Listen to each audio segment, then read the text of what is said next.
wala nang dumating araw, wala nang magtanim talaga.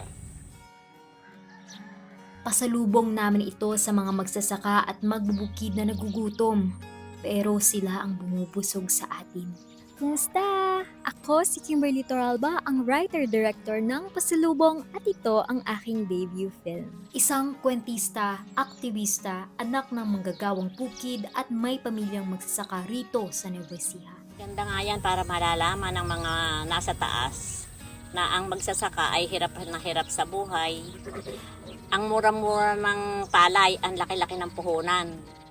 Sa totoo lang, ang palay ito number 1 sa Pilipinas sa atin. Kayang-kayang pakainin o buhayin ng palay natin ng sambayan ng Pilipino.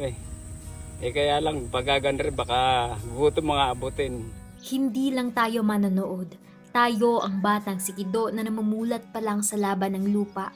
Naoorganisa kasama ang mga magsasaka at kumikilo sa protestang pinalalakas ang mga panawagan.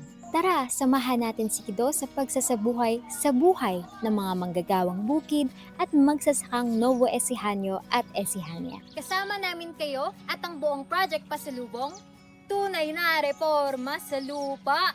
Ipaglaban, Ipaglaban, tunay na reforma sa lupa.